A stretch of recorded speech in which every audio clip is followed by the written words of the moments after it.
1 minute, but I just want to make one lunchtime speaker is Dr. Sorescu, and again, at the end, we're gonna leave time for questions, and we do want you to ask your questions. For those who didn't get questions answered after Dr. Smith's lecture, we had the expert panel towards the end of the day with plenty of time there, so we should be able to get to all of them. Thanks. It is a very difficult situation, actually, to realize that 90% of what we do every day in terms of improving the symptoms and actually probably even your life with heart failure really can only be achieved, unfortunately, not by me, but by you. Why do we need to do that? And it's really very simple. If we have heart failure makes the kidney retain salt and water in the body. And the way it works, the kidney knows that it can increase its fluid level by increasing the water level. And it knows that the water will just follow salt. So the first thing happens once our heart is not working well, the kidney will start to retain salt. And that's independent of whether you have systolic heart failure or whether you have diastolic heart failure. Whether you have heart failure because you have blockages of your heart arteries or you have heart failure just because a virus wiped out your heart. And the response is exactly the same. The kidney somehow feels dry, wants to increase the fluid in the body, and it knows that it can increase the fluid in the body by retaining the salt. So really, heart failure causes salt retention, which then leads to water retention. And the water will start to accumulate. And the first thing we're going to see the water will be first in our legs. However, by the time the fluid gets into the legs, that means most of the time we already retain 7-10 pounds, and you didn't even know about it. And usually those 7-10 pounds, they will be in your lungs, and they'll make you be short of breath because the lungs are not designed to be with water; they are designed to be with air. They're light. The moment you start to have some, water retention, you're going to have, the lungs will be stiff and they'll be hard to breathe. And because it happens sometimes very, very slowly, you would not even notice that actually you're short of breath because of that, with less and less effort. The second, the fluid will go into the stomach or in the liver, and it will cause you congestion. You will start to eat less. You start to feel that you're eating the usual breakfast-sized meal that you had. You're hungry in the morning, you sit at the table, you start to eat, you eat a few bites, and then you have to stop because you already feel full. Sometimes you may feel already nausea. You already have nausea. And really in advanced stages of the disease, you're going to have actually start to vomit and will prompt you to go to the emergency room. Fluid equals for you bad symptoms. And not only that you feel worse, let's say the water goes in the legs, you'll be just heavier. If it goes in the lungs, you'll be hard to breathe. If it goes in the stomach, it will be hard for you to eat. However, by itself, the fluid actually will stretch the heart too, and it will be actually worse labor for your heart, for your weak heart. It will make it worse on long term. And remember, just because you see or you don't see fluid in your legs, that's just the tip of the iceberg. I always say your legs are my eyes to your heart. So that's the tip of the iceberg. What really matters is the rest of the fluid that you feel actually more in the lungs or in your stomach. So it's important not only for your symptoms. You eat less, you're more short of breath, you're able to do less, but also if you're somehow managed to stay away without actually retaining fluid, you're going to be alive 3 years later. If you don't manage so well to walk around without the fluid, about half of the patients will not be alive with us 3 years later. So why we like to control our salt intake is because you're able to eat, walk, breathe, and feel better, and also live longer. And what's really more important than anything else, you don't want to see the doctor more than once a year or twice a year. Just say hello. Okay, stay out of the hospital. In other words, if you are able to take control over your salt intake, I promise you that you will take control over your heart failure. The medicine will do the rest of the 10%, but really 90%, it's all your work. Okay? So what do we need to restrict? Do we need to restrict the salt? Do we need to restrict the water? A lot of our patients actually get mixed signals from us because a lot of times what we learn is a moving target. Now, most of the physicians will tell you that you need to restrict your fluid in the diet. That is a very incorrect statement. Very few patients really need to restrict their fluid in the diet. Only the ones who are really incredibly sick in the hospital. I think for anybody who is walking and is at home, the fluid restriction should not be the goal. I think anybody who can drink, is allowed to drink 64 ounces of fluid a day. That's about 2 liters a day. That's perfect normal. Now, if you're somebody who drinks a gallon a day, now that is a problem because that's not natural. Remember, what water does just follows the sodium. Really, water has electrostatic charges that is attracted to the sodium or other cations. And because sodium is the one that actually controls what's happening with the water, what we need to do is actually not to concentrate on the water so much, but concentrate on the salt. And when we say salt, really salt is composed of 2 chemicals. It's sodium and a chloride. And again, chloride comes with the sodium. So really is the sodium the main thing that we need to do. So it's not the water the problem that I would like for you to concentrate on. It's actually is the sodium. Now, it's easier said than done because water, well, you can quantify. So you can say I have a glass of water, I have a cup, I have, 32 ounces of water. But with the sodium, you can't know. It's really way. So this is where we have a problem, okay? But what I wanted to point out to you is that when those patients who come in our heart failure clinic and they retain 10 pounds of fluid, I always tell them, you have not retained 10 pounds of fluid. You have retained 10 grams of salt. The water just follows.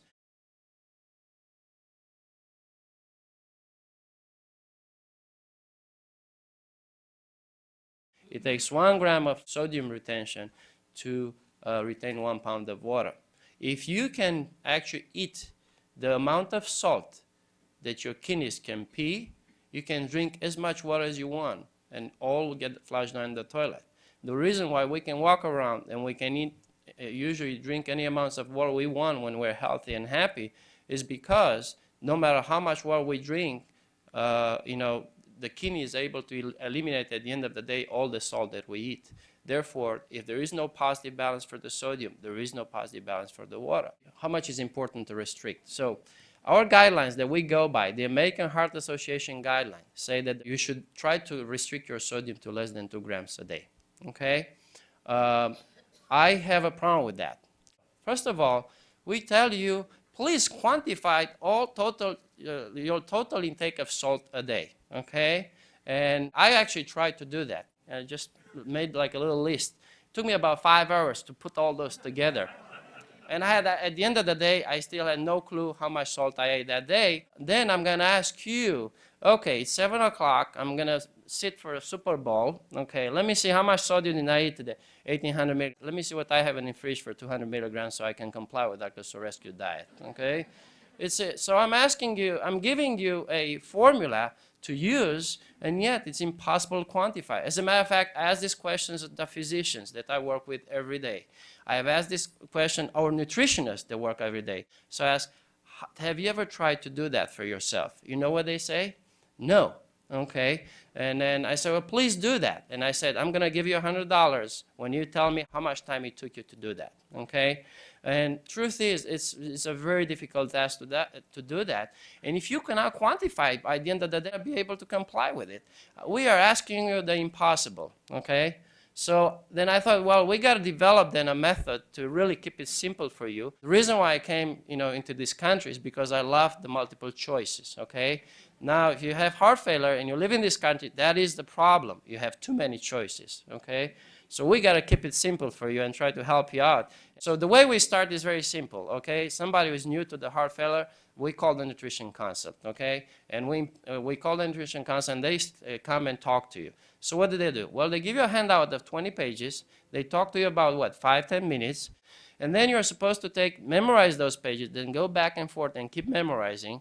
And then you have to take the 20 pages to Kroger Publix. Make sure you comply when you buy your stuff from there. I think we need to change this. So what I'm planning to do is to teach you something else. First of all, who needs to restrict their salt in the diet?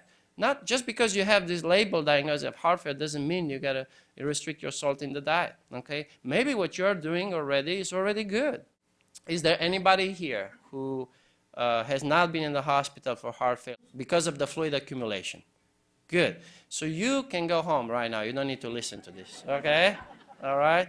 Very good. But for everybody else who is suffering from fluid and has to take the diuretics, then it's very simple. You should comply with whatever it takes you so you don't get fluid in the body, okay? That is my opinion. That should be the rule of thumb. Truly, one size does not fit all. I have patients who can tolerate 10 grams of salt a day. I have patients who can tolerate 4 grams of salt a day. But I have some patients really in advanced stage of disease, particularly if they're on high dose of diuretics. They cannot tolerate even half a gram a day. So, they still swell up. We have a problem there. So I don't think that's correct. I think what it really matters is that if you retain water, okay, you're eating too much salt, period. I know somewhere in your diet there's too much salt because your kidney cannot handle it. So I have a problem with one size fits all, like our American Heart Association guidelines. And I also wanted to tell you the best kept secret in America when it comes to heart failure, okay? The true science behind it, and nobody tells you, is that your body does not make salt. It's sodium is the smallest element. It can only be made by the Mother Earth, not by us. If you swell up because you ate more salt than what kidney can eliminate. That means it's your mouth that does that. About a year ago, I had a conversation with one of our patients. His name is Paul. So Paul went through an open heart surgery. We have done well with medicines before, and I promised him the world after the open heart surgery. So despite that, actually, a month later, he comes back to me and said, Dr. Sorescu, you said I'm going to feel good. I have 20 pounds of fluid on top, and I'm short of breath. I don't know what's happening. The surgery didn't do much. So I said, well, I'm sorry, Paul, but I think the problem is that you're eating too much salt. And he said, no. And by the way, this is the most honest human being I'm sure that, he's trying his best to really comply with the salt intake. I said, but Paul, I look at you and you have 20 pounds of fluid. You really have 20 grams of salt in your diet. No way. I'm watching very careful everything I'm doing. Well, but, you know how Einstein defined insanity. So, no, how did he do that? Well, it's very simple. He said that insanity equals doing the same thing over and over, and then each time expect different results. So if you're swelling up, it's because you're doing what you've always done. So if you've always done what you've always done, you're going to always do what you've always done. Pretty much whatever are your dietary habits, you're putting too much salt in your mouth. Then I don't understand, because I'm following exactly what you told me. I'm eating less than 2 grams of sodium a day. I'm watching everything. I'm not adding any extra salt. What's the miracle? How am I getting all that salt in the diet? Okay? Well, let's see. What did I tell Paul to do to actually successfully really reduce his salt from the diet? So I'm going to tell you now how to do it. It's actually very, very simple. This is what you need to do, okay? Just follow my boss advice. Like Randy Smith rule. If it tastes good, spit it out. Now, a lot of you, including myself, will have a problem with that. If we could all follow this, it would be awesome, okay? Unfortunately, it's not very realistic, and a lot of you may not choose to do that. So let's try to come up with a different plan. Well, my other plan is this. Let's go to Mother Nature. Let's see those guys who actually have already solved the problem. Let me see if I can learn something from there. So it turns out that somewhere in northern Brazil and southern Venezuela is actually it's a last tribe actually of humans on Earth who live exactly the way they used to live in Stone Age 10,000 years ago. All right, they are totally a culture. Well, it turns out that you eat how much salt they eat less than half a gram of salt a day. All right, now that's pretty tough, you'll think, right? But despite all that, they've been alive for the last 10,000 years, and it's got to be something there. And then, so I went back and I said, well, how do they do that? Well, what they do, they have a very simple secret, okay? They eat only food from Mother Nature. Some of you who may want to, really comply completely with the low salt diet, so you don't have to ever go in the hospital, you may consider translocated there in that place. Now, we are here, and let me give you some tips how to do it, okay? Inspired from that, I went back and I said, it's very simple. Those guys eat less than half a gram of salt a day. Maybe I should devise some rules that will let them, will teach you how you can do that without having problems. So, well, the first thing, you got to start to quantify the sodium. So let's start to leave the labels. The beauty of living in this country is by law, if anybody sells anything, they're required to tell you how much sodium is in that product. So I think that's a very powerful tool that you have there to begin with. We just have to do it in a way that makes it very easy. So let's read the label. So we have bread from Publix, all right? We have Cheetos. Raise your hand who thinks that Cheetos has more salt. All right, raise your hand who thinks the bread has more salt. We have 2 people who voted twice, so that's not fair. All right. I do believe that actually probably most of you voted for Cheetos. Well, let's see if that's correct, okay? Let's read the labels, okay? Sodium, 140 milligrams, okay, per serving. How much is a serving from bread? 1 slice, one thin, very tiny thin slice, okay? I'm not talking about, bun. I'm not talking about bagel. I'm not talking about, 1-foot sandwich bread. I'm talking about slice, okay? So if you were a conservative eater of bread and you only eat 2 slices per meal and you eat 3 meals a day, because that's what we're supposed to do, then you get 6 slices times 140. You already got close to a gram of sodium a day just from your bread. Now let's look at Cheetos, okay? Cheetos. Sodium, 290 milligrams. Sure, that's a lot, but that's per serving. Turns out the serving is the whole bag, okay? And, the problem with that, you have to always take into account actually the human nature. So if you were to eat the whole bag of Cheetos, you'll feel guilty after that, and you'll stop eating after that, the Cheetos. I promise you. I mean, most of you are serious people. They're trying to do the right thing. Chances are that if you were to ask me, look, doc, there's no way. Either I eat Cheetos or I eat bread. Which one would you recommend me to eat? I will tell you, please eat your bag of Cheetos, cut out the bread, okay? If I have to do it according to the low salt intake, okay? What I'm trying to show you here, that actually there's sources of sodium and salt in your diet that you never thought about. What I'm giving you rule number 3 from my approach. Rule number 3 is that avoid food that says more than 100 milligrams sodium on label. This is very easy to follow. You go to Publix. You don't need to carry your 20 pages of advice from nutritionists. All you need is go and read the label where it says sodium, not where it says percent. So basically, look at the milligrams, and it has to say sodium 100, less than 100 milligrams per serving. Okay, and that's pretty simple.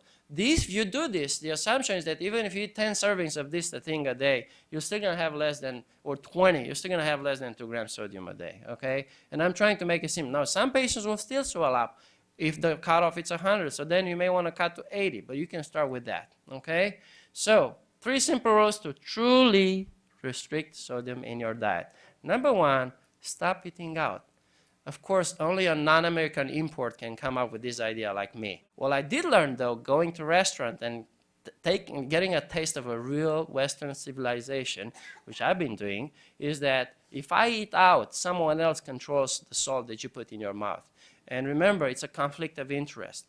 If they don't put salt in it, they're not going to sell the product, and they're going to go bankrupt. Now, maybe one day, all these companies will wake up, and for 100 Chick-fil-A sandwiches, they're otherwise very healthy, we'll have maybe one of them that will be for low salt, that will pass the Sorescu test. But until then, my advice for you, if you're truly honest about taking control of your salt intake and stay out of the trouble, stop eating out. I didn't say reduce, I said stop eating out. Now, you're doing good. Every once in a while, we can serve yourself a dinner once a week or so, or twice a week. But first, you got to start from there, okay? Second rule,